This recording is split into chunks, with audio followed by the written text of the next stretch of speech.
Factors जिसके ऊपर diffusion का रेट जो है वो डिपेंड करता है, उसमें सरफेस एरिया है। जिस मेम्ब्रेन का सरफेस एरिया बड़ा होगा तो डिफ्यूजन का रेट भी ज़्यादा से ज़्यादा होगा। कंसंट्रेशन ग्रेडियंट का मैंने बताया कि दोनों साइड पे इंट्रासेलुलर और एक्स्ट्रा सेलुलर फ्लूइड में थोड़ा सा इम्बैलेंस हो फ्लूइड का। ये नहीं है कि कंसंट्रेशन इंट्रासेलुलर फ्लूइड में भी सेम है और एक्स्ट्रा सेलुलर फ्लूइड में भी सेम है, तो फिर डिफ्यूजन का रेट पॉसिबल नहीं होगी। उसके अलावा हमारे पास सॉल्युबिलिटी आती है। जो चीज़ें सॉल्युबल हो जाती हैं लिपिड बाइलेयर में वो आसानी से डिफ्यूज हो जाती हैं। उसके बाद रिवर्सिबल क्या चीज़ें हैं, उसमें हमारे पास थिकनेस ऑफ मेम्ब्रेन है। अब जितनी मेम्ब्रेन की मोटाई होगी उतनी ही मुश्किल डिफ्यूजन होगी। और इसके अलावा मॉलिक्यूलर वेट है, जिन सब्सटेंसेस का मॉलिक्यूलर वेट ज़्यादा होगा तो वो आसानी से डिफ्यूज नहीं कर सकते। तो हम बात कर रहे थे एक्टिव ट्रांसपोर्ट की।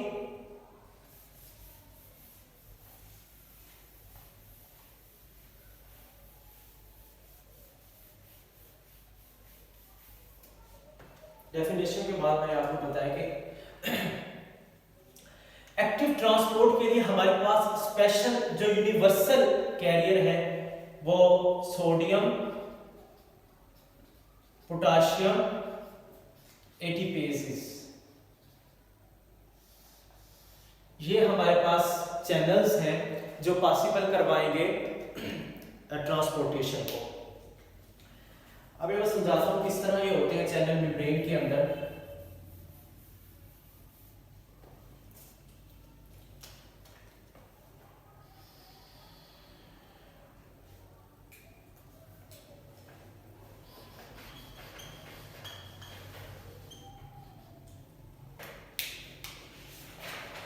ये मेरे पास सोडियम, पोटाशियम, एटीपेसेस चैनल्स हैं जिसकी इनसाइड पे 3 डोमेन्स होते हैं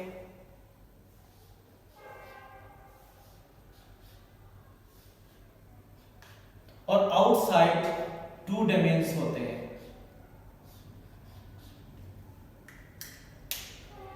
आपको पता है कि सेल के अंदर जो सोडियम की कंसंट्रेशन है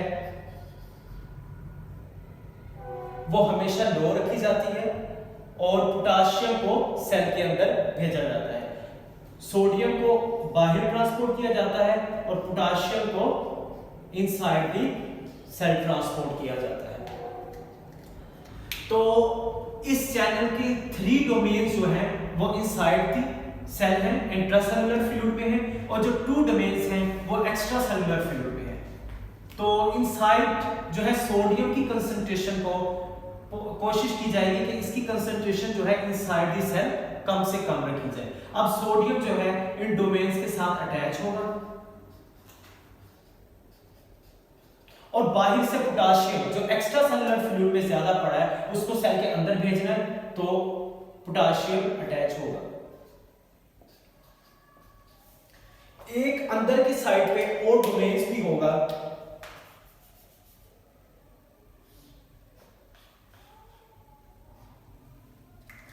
जिसके साथ एटीपी आकर अटैच होगी।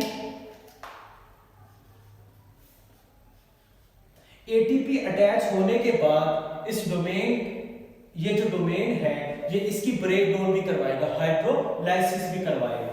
हाइड्रोलाइसिस करवाएगा एटीपी की। जब एटीपी की हाइड्रोलाइसिस होगी तो हमारे पास बनेगा एडीपी और प्लस इनऑर्गेनिक फॉस्फेट। आपको पता है जब एटीपी की हाइड्रोलाइसिस होती है फॉस्फेट बॉन्ड जो उनकी ब्रेकडाउन होती है तो एनर्जी क्या होती है, रिलीज होती है। अब जो एनर्जी उस वक्त रिलीज होगी जब एटीपी की हाइड्रोलाइसिस होगी, एटीपी की हाइड्रोलाइसिस हो रही है, जो एनर्जी उस वक्त रिलीज होगी वही एनर्जी इस चैनल को फ्लिप होने में हेल्प करेगी, इस चैनल को इस तरह फ्लिप होने में हेल्प करेगी। अब ये चैनल क्या हो जाएगा, फ्लिप आउट।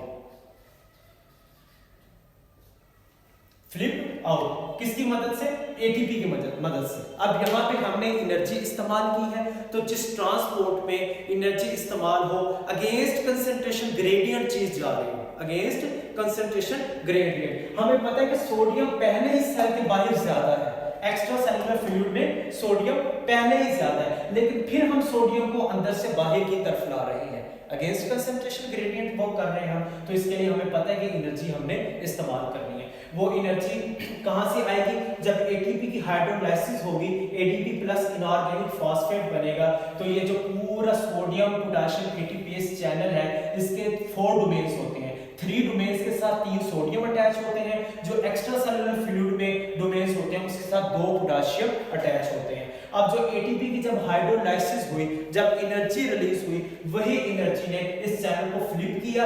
ये जो अंदर थे 3 सोडियम ये बाहर आ गए और जो 2 पोटेशियम बाहर थे वो अंदर चले गए। अब इसकी क्या कंडीशन होगी जब फ्लिप आउट होने के बाद?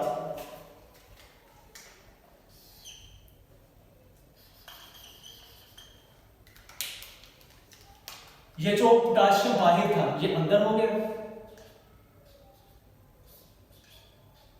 और जो सोडियम अंदर था वो बाहर।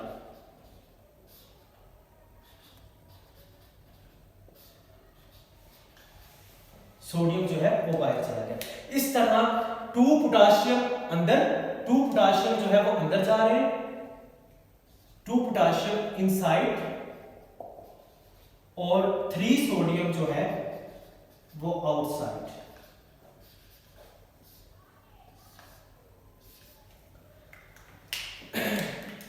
तो इसमें डायरेक्टली एनर्जी इस्तेमाल हुई है। कैसे? Eight the site of transport, जहां पे ट्रांसपोर्ट की जगह है, जो साइट है, वहां पे डायरेक्टली एनर्जी इस्तेमाल हुई है। एटीपी की हाइड्रोलाइसिस से एडीपी इनऑर्गेनिक फॉस्फेट बना, एनर्जी रिलीज हुई। वो एनर्जी ने क्या किया? इस चैनल को फ्लिप किया। जो 3 सोडियम अंदर की तरफ थे वो बाहर एक्स्ट्रा सेलुलर फ्लूइड में आ गए, ये देखिए, और पोटेशियम जो है वो इंट्रासेलुलर फ्लूइड में चले गए। इस तरह जो है फ्लिप आउट होने से क्या हुआ? जो 3 सोडियम जो है वो आउटसाइड आ गए और 2 पोटेशियम जो है वो सेल के इनसाइड चले गए। तो इसमें जो है डायरेक्टली एनर्जी हमने इस्तेमाल की है एटीपी की हाइड्रोलाइसिस करवा के। तो मैं इसको नाम दूंगा प्राइमरी एक्टिव ट्रांसपोर्ट का, प्राइमरी एक्टिव ट्रांसपोर्ट का। क्या डेफिनेशन लिखूं मैं इसकी? If energy is utilised directly at the site of transport, we say primary transport.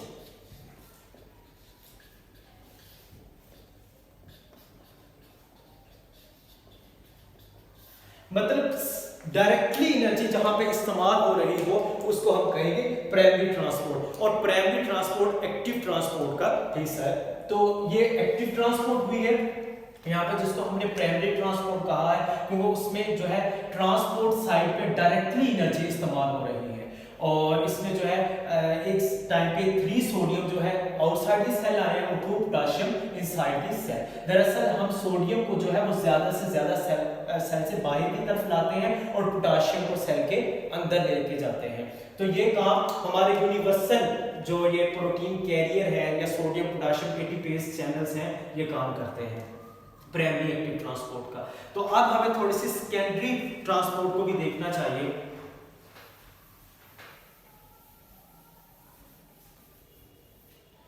Secondary को मैं इधर बनाऊंगा,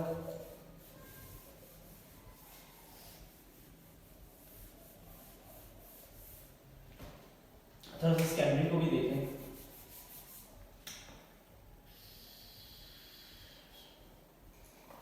सेकेंडरी ट्रांसपोर्ट की डेफिनेशन इधर मैं लिख रहा हूं, सेकेंडरी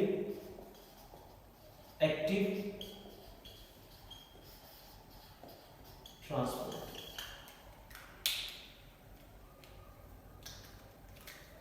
इसकी डेफिनेशन में if energy is indirectly utilized at the site of transport की जगह पे अगर एनर्जी डायरेक्टली यूटिलाइज हो तो हम कहेंगे कि this is secondary active transport. Secondary active transport energy तो इस्तेमाल हो रही है लेकिन डायरेक्टली नहीं, डायरेक्टली यहाँ पे एनर्जी इस्तेमाल हुई है, ट्रांसपोर्ट साइड के ऊपर एटीपी की हाइड्रोलाइसिस हुई है और एनर्जी जो है डायरेक्टली इस्तेमाल हुई है। अब सेकेंडरी ट्रांसपोर्ट किस तरह पॉसिबल होगी? मेरे पास जीआईटी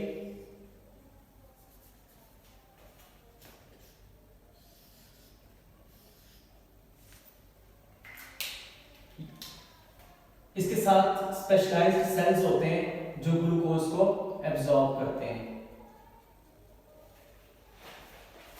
ग्लूकोज को एब्जॉर्ब करते हैं। अब ग्लूकोज आ रहा है जीआईटी में, जीआईटी की ल्यूमन में। अब आपको पता है कि सारे का सारा ग्लूकोज रीअब्जॉर्ब करना है, ये नहीं कि कुछ ल्यूमन में बाकी छोड़ दिया, सेल जो है वो सारे का सारा ग्लूकोज रीअब्जॉर्ब करेंगे। अब सेल जो है वो सारे का सारा ग्लूकोज रीअब्सॉर्ब कर रहे हैं, लेकिन एक लिमिट तक जब कंसंट्रेशन ग्रेडियंट है, मतलब बाहर ग्लूकोज ज्यादा है ल्यूमन में, इनसाइड द सेल कम है, तो कंसंट्रेशन ग्रेडियंट है, फैसिलिटेटेड डिफ्यूजन होगी, ग्लूकोज जो है वो सेल में डिफ्यूज होना शुरू हो जाएगा। अब जब मोर और मोर ग्लूकोज आ रहा है ल्यूमन के अंदर, तो अब सेल की भी बस हो जाएगी, क्योंकि सेल के अंदर भी कंसंट्रेशन बढ़ चुकी है। अब मजीद सेल जो है वो रीअब्सॉर्ब नहीं कर सकता ग्लूकोज को, तो इसके लिए हमें कोई दूसरा मैकेनिज्म देखना पड़ेगा। तो सपोज करें मेरे पास ये वाला जो सेल है, ये वाला सेल, वो समझो ये पूरा सेल ये है मेरे पास, ये जो सेल स्पेशलाइज्ड सेल्स आप इधर देख रहे हैं ल्यूमन के साथ, जीआईटी की ल्यूमन के साथ, ये जो स्मॉल सेल्स है, ये समझो मैंने मैग्नीफाई किया है, ये है मेरे पास सेल। तो इसकी 2 मेम्ब्रेन्स होंगी, एक ये वाली मेम्ब्रेन है, एक ये वाली मेम्ब्रेन है। ये वाली मेम्ब्रेन जो है ल्यूमन की साइड पे है, तो ल्यूमिनल मेम्ब्रेन कहलाएगी।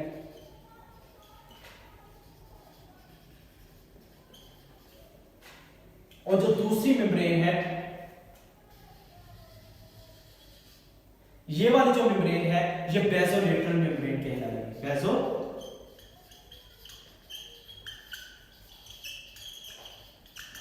बेसोलेटरल मेम्ब्रेन कहलाएगी। अब ग्लूकोज जो है वो एक लिमिट तक डिफ्यूज हुआ था फैसिलिटेटेड डिफ्यूजन की मदद से, लेकिन आपको पता है कि अब कंसंट्रेशन ज्यादा हो गई है और सेल के अंदर कंसंट्रेशन भी हाई हो गई है, तो अब फैसिलिटेटेड डिफ्यूजन तो नहीं हो सकती ना, अब हम अगेंस्ट कंसंट्रेशन ग्रेडियंट कोई चीज भेज रहे हैं, तो इसके लिए अब हमें एनर्जी भी इस्तेमाल करनी पड़ेगी। दरअसल ये मैं बात कर रहा हूं सेकेंडरी ट्रांसपोर्ट की। तो इसमें होगा क्या, यहां पे आपके पास चैनल है जिसको हम कहते हैं सोडियम ग्लूकोज चैनल, सोडियम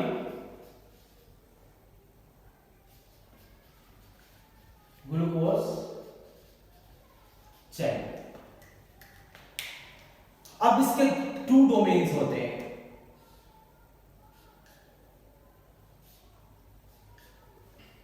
एक पे आकर सोडियम अटैच होगा एक डोमेन पे, और दूसरे डोमेन पे आके ग्लूकोज अटैच होगा। याद रखिएगा हम यहां पे ग्लूकोज को ट्रांसपोर्ट कर रहे हैं, लेकिन हमारे पास सोडियम ग्लूकोज चैनल है, जब तक सोडियम आके अटैच नहीं होता तो ये ट्रांसपोर्ट जो है पॉसिबल नहीं होगी, गेट जो है ऑपरेटेड नहीं होंगे। ये नहीं है कि ग्लूकोज आके अटैच हो गया, सोडियम अटैच नहीं हुआ तो गेट ऑपरेटेड हो जाएंगे। गेट जो है वो तब तक ऑपरेटेड नहीं होते जब तक ये दोनों अपोजिट चीजें जो है इसके साथ आकर अटैच ना हो जाए। तो अब क्या हुआ, अब ये जो सोडियम है ये भी फ्री फूड, ये सोडियम जो है इनसाइड द सेल,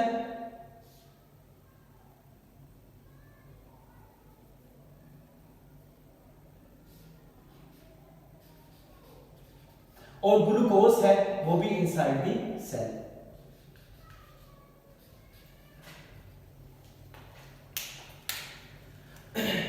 इसमें एक चीज जो है वो हाई से लो की तरफ भेजी जा रही है, एक चीज इसमें हाई से लो की तरफ भेजी जा रही है, एक चीज इसमें जो है वो भी हाई से लो है लेकिन अगेंस्ट कंसंट्रेशन ग्रेडियंट है, अगेंस्ट कंसंट्रेशन ग्रेडियंट है, वो ग्लूकोज है हमारे पास, वो क्या है, ग्लूकोज है।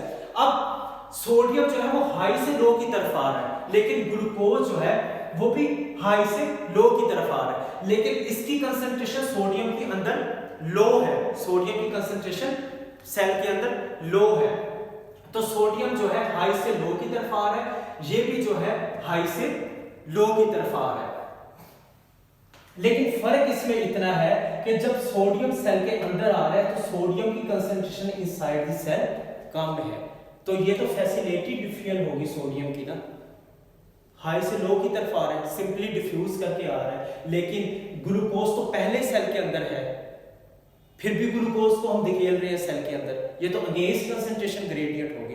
तो ये हमारे पास पैसिवली आ रहा है, सोडियम जो है पैसिवली आ रहा है, ठीक है, क्योंकि अंदर कंसंट्रेशन नहीं है, हाई से लो की तरफ आ रहा है, लेकिन ग्लूकोज सेल के अंदर तो पहले कंसंट्रेशन हाई है, फिर भी हम ल्यूमन से ग्लूकोज अंदर की तरफ धकेल रहे हैं। तो ये तो हमारे पास जो है डाउनहिल मूवमेंट होगी सोडियम की, और ये हमारे पास अपहिल मूवमेंट होगी।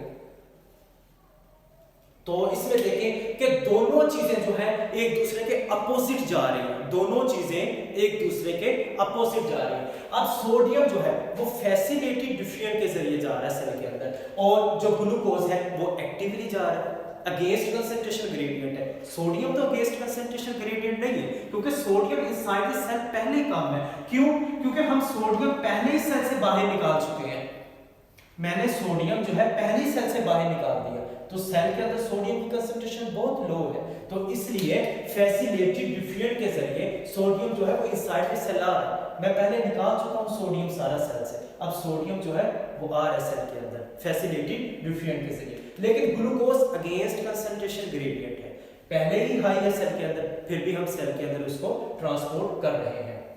ये कहां से एनर्जी आएगी, कौन एनर्जी इनको देगा? दरअसल ये एनर्जी आएगी इसी एटीपी के टूटने से।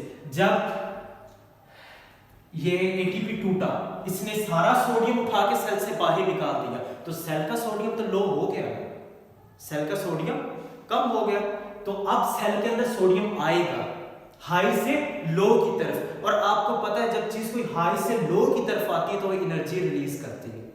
अब सोडियम सेल के अंदर आ रहा है हाई से लो की तरफ, तो सोडियम एनर्जी जो है वो रिलीज करे, जब फैसिलिटी डिफ्यूजन होगी एनर्जी रिलीज होगी, वही एनर्जी रिस्पांसिबल होगी इसको फ्लिप करवाने में। और ये सारा काम किसने किया? इसी एटीपी ने किया। अगर ये एटीपी ना टूटती, ना ये टूटती, ना इसकी हाइड्रोलाइसिस होती, ना ये फ्लिप होती, ना ये सारा सोडियम बाहर निकालती, और ना सोडियम सेल का कम होता, और ना सोडियम इधर से सेल के अंदर आता डिफ्यूज होता, ना फैसिलिटी डिफ्यूजन होती, ना एनर्जी रिलीज होती, और ना ही सेकेंडरी ट्रांसपोर्ट जो है पॉसिबल होती। तो दरअसल primary transport is responsible for secondary transport. Primary transport जो है वो रिस्पांसिबल होगी किसके? सेकेंडरी ट्रांसपोर्ट के, वही उसको पॉसिबल करवाएगी। तो ये मैंने आपको बताया है प्राइमरी और सेकेंडरी का।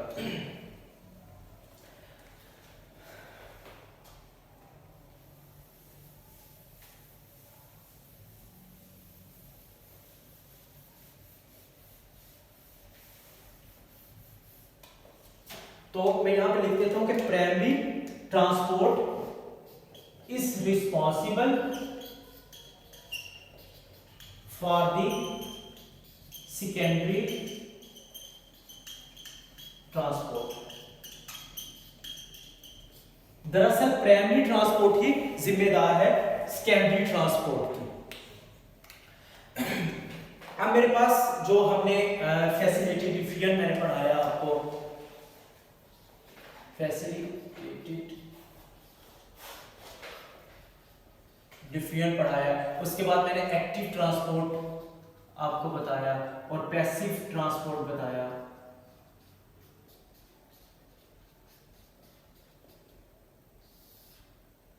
दरअसल ये सारे जो मैकेनिज्म है ना, फैसिलिटी डिफ्यूजन का, एक्टिव ट्रांसपोर्ट का, पैसिव ट्रांसपोर्ट का, इन सब मैकेनिज्म को हम कहते हैं कैरियर मेडिएटेड ट्रांसपोर्ट मैकेनिज्म, जिसमें फैसिलिटेटेड डिफियन भी शामिल है, एक्टिव ट्रांसपोर्ट भी शामिल है, पैसिव ट्रांसपोर्ट भी शामिल है। इन सारे मैकेनिज्म को हम नाम देते हैं कैरियर मेडिएटेड ट्रांसपोर्ट मैकेनिज्म।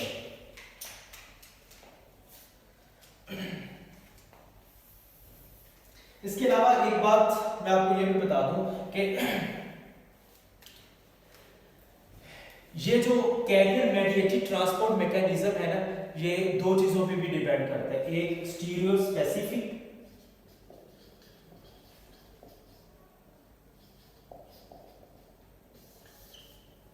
मतलब ये स्पेसिफिक होगा, ये कैरियर प्रोटीन जो है किसी भी सब्सटेंस के लिए स्पेसिफिक होगी।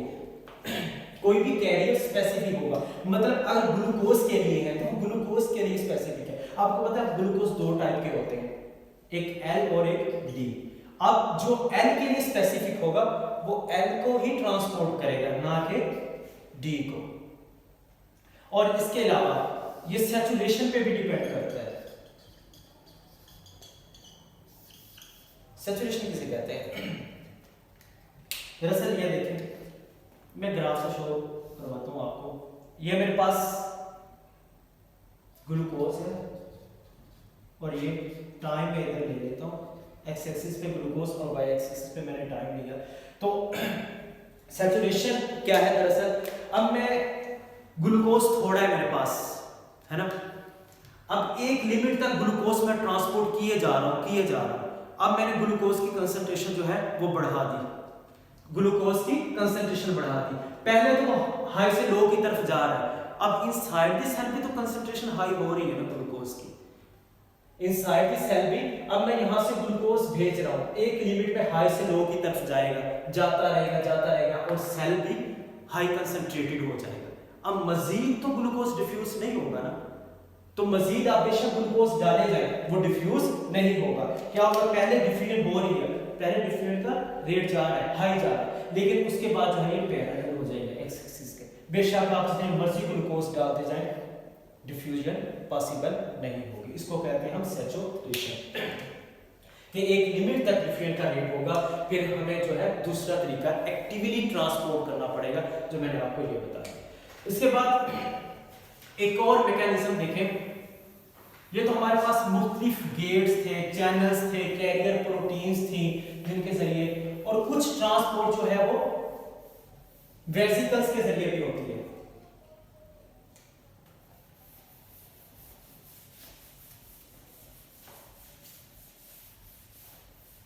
कुछ ट्रांसपोर्ट वेसिकल के जरिए भी होती है, उसको मैं कहता हूं वेसिकुलर ट्रांसपोर्ट मैकेनिज्म। अब कुछ ट्रांसपोर्ट सब्सटेंस की जो है वेसिकल्स के जरिए भी होती है, उसमें मैंने चैप्टर नंबर 2 के अंदर भी आपको पढ़ाया है, इसमें एंडोसाइटोसिस और एक्सोसाइटोसिस। एंडोसाइटोसिस और एक्सोसाइटोसिस,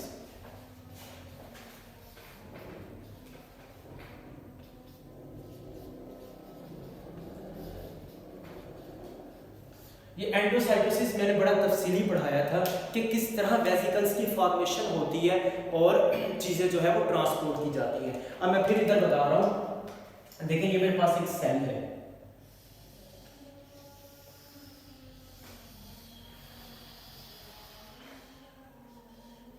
ये सेल की मेम्ब्रेन है। अब मैं सबसे पहले आपको एंडोसाइटोसिस पढ़ा रहा हूं। एंडोसाइटोसिस में दो चीजें शामिल होती हैं, एक पिनोसाइटोसिस और दूसरी फैगोसाइटोसिस। पिनोसाइटोसिस में मैंने आपको बताया था कि इसमें इंगल्फ किया जाता है, कोई भी सब्सटेंस है, प्रोटीन होगी और प्लस एक्स्ट्रा सेलुलर फ्लूइड जो भी उस प्रोटीन के साथ आ जाता है, या एक्स्ट्रा सेलुलर फ्लूइड में जो वाटर है वो इसके साथ आ जाता है। फैगोसाइटोसिस में मैंने ये बताया था कि इसमें लार्ज वेसिकल्स बनती हैं, पिनोसाइटोसिस में स्मॉल वेसिकल्स बनती हैं, इसमें लार्ज वेसिकल्स बनती हैं, ठीक है। और इसमें लार्ज सब्सटेंस को जो है वो इनगल्फ किया जाता है, उसमें हमारे पास बैक्टीरिया शामिल है, कोई भी पैथोजेंस शामिल है, डेड सेल्स है मेरे पास, कोई भी टिश्यू डेब्रिस है, ये मेरे पास ये इनको फेगोसाइट किया जाएगा। पिनोसाइट किसको किया जाएगा? जो स्मॉलर सब्सटेंसेस स्मॉल वेसिकल्स बना के उस सब्सटेंस को जो है वो इनगल्फ किया जाएगा, जिसमें मिसाल के तौर पर प्रोटीन है और साथ उसके कोई एक्स्ट्रा सेलुलर फ्लूइड में कोई वाटर है, वो उसके साथ सेल के अंदर आ जाएगा। तो पिनोसाइटोसिस किस तरह होती है? स्मॉल वेसिकल्स बनती है इस तरह, ये मेम्ब्रेन जो है उसमें डिप्रेशन बनते हैं छोटे, पहले छोटा डिप्रेशन बनेगा फिर उसे थोड़ा सा बड़ा बनेगा इस तरह। अब ये जो सब्सटेंस है जिसमें मेरे पास प्रोटीन और एक्स्ट्रा सेलुलर फ्लूइड में वाटर है, ये जो है इसके अंदर आएगा। उसके बाद यहां से ये कट ऑफ हो जाएगा, ये वेसिकल्स कट होके यहां पे आएगी आपके साइटोसोल में। और आपको पता है कि यहां पे हमारे पास लाइसोसोम्स पड़े हुए हैं जो इसके साथ अटैच होकर, इस बैग के साथ अटैच होकर इसके अंदर अपने हाइड्रोलाइसिस एंजाइम सिक्रीट करवा के इन चीजों की ब्रेकडाउन करवा के। ये तो हमारे पास था पिनोसाइटोसिस। अब फेगोसाइटोसिस में क्या होता है कि वेसिकल्स थोड़ी सी बड़ी बनती है और मेम्ब्रेन जो है इस तरह पिंच आउट होती है। सपोज ये बैक्टीरिया है, ये बैक्टीरियल सेल। अब मेम्ब्रेन जो है इस तरह पिंच आउट होगी और इसको अपने अंदर ले लेगी बैक्टीरियम सेल को। उसके बाद यहां पे फाइबर्स हैं एक्टिन मायोसिन के और क्लैथरीज प्रोटीन है,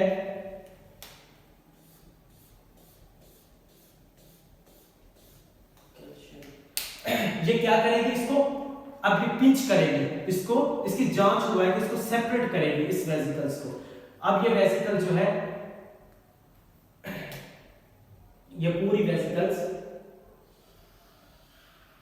सेल के अंदर एंटर हो जाएगी और इसके इर्द गिर्द एक्टिन और मायोसिन के फिलामेंट्स और क्लैथरीज प्रोटीन जो है उसके फिलामेंट्स होंगे।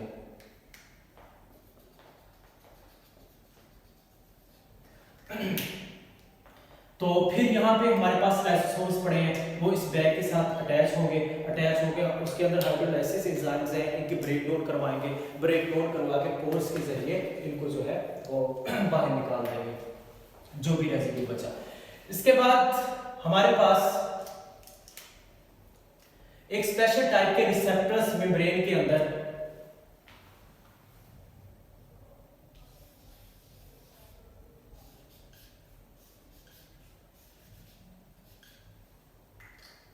जो एलडीएल रिसेप्टर्स कहलाते हैं, दरअसल लो डेंसिटी लिपोप्रोटीन के रिसेप्टर्स। ये सपोज करें अभी मेरे पास लीवर सेल है, लो डेंसिटी लिपोप्रोटीन के रिसेप्टर जो है उनके साथ क्या होगा, यहाँ पे ये रिसेप्टर्स हैं एलडीएल के रिसेप्टर्स हैं लो डेंसिटी लिपोप्रोटीन्स के, जिन्हें रेमनेट्स भी इन रिसेप्टर्स को कहते हैं। तो यहाँ पे क्या होगा कि इन रिसेप्टर्स के साथ एलडीएल जो है वो आकर अटैच होगा, ठीक है। और यहाँ पे फिर हमारे साथ जो है वो जुड़ रहे हैं क्लैथरीज प्रोटीन्स, एक्टिन और मायोसिन के फिलामेंट्स। ये फिर इस वेसिकल को जो है वो पिंचिंग करेंगे, अंदर की तरफ लेके आएंगे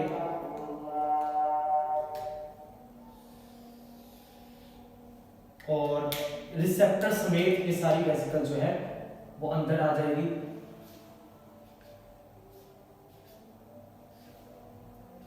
इसके साथ एलडीएल जो है ये अटैच है, ये एलडीएल से लो डेंसिटी लिपोप्रोटीन। उसके बाद क्या होगा, लाइसोसोम्स आएंगे, आके इसको डिसॉल्व करेंगे, ये जो रिसेप्टर्स हैं ये दोबारा वेसिकल से बाहर चले जाएंगे।